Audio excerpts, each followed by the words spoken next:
नमस्कार दोस्तों, आज हम बात करने वाले हैं एक ऐसे पर्व की जो हर माँ के लिए संतान की लंबी उम्र और सुख समृद्धि का प्रतीक है।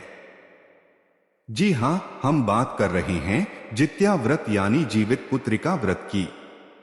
यह खास पर्व बिहार, झारखंड और पूर्वी उत्तर प्रदेश में बड़े आस्था और श्रद्धा के साथ मनाया जाता है। इस वीडियो में हम जानेंगे जित्या का महत्व, इसकी कथा और पूजा की विधि, तो वीडियो को अंत तक जरूर देखिएगा।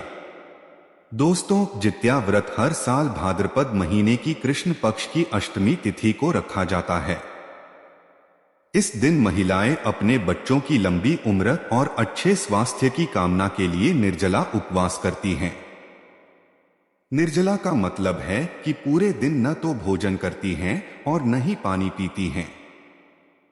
सोचिए, माँ अपने बच्चों की रक्षा और खुशियों के लिए खुद कितनी बड़ी तपस्या करती है। यही माँ का सच्चा त्याग और आशीर्वाद है। अब जानते हैं जित्या व्रत का महत्व। मान्यता है कि इस व्रत को करने से बच्चों को लंबी उम्र मिलती है, जीवन में सुख समृद्धि आती है और हर प्रकार की अनहोनी से रक्षा होती है। यही वजह है कि इसे जीवित पुत्रिका व्रत कहा जाता है।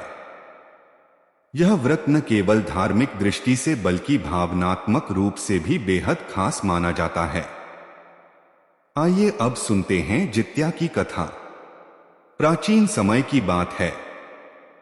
एक राजा की रानी और एक ब्राह्मण की पत्नी दोनों ने जीवित पुत्रिका का व्रत किया था।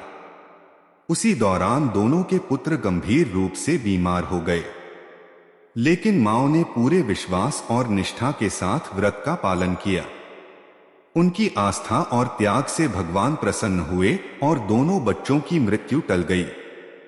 तभी से यह व्रत लोकप्रिय हुआ और माताएं इसे करने लगी ताकि उनकी संतान हमेशा सुरक्षित और स्वस्थ रहे। अब बात करते हैं पूजा विधि की। इस दिन महिलाएं सुबह स्नान कर स्वच्छ वस्त्र धारण करती हैं और व्रत का संकल्प लेती हैं। इसके बाद पास के नदी, तालाब या किसी पवित्र स्थल पर जाकर जीवित पुत्रिका माता की पूजा की जाती है। पूजा में दीपक, धूप, फल, फूल और जल अर्पित किया जाता है।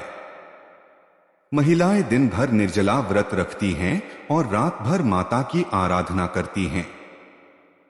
अगले दिन सुबह अर्घ्य देकर व्रत का पारण किया जाता है।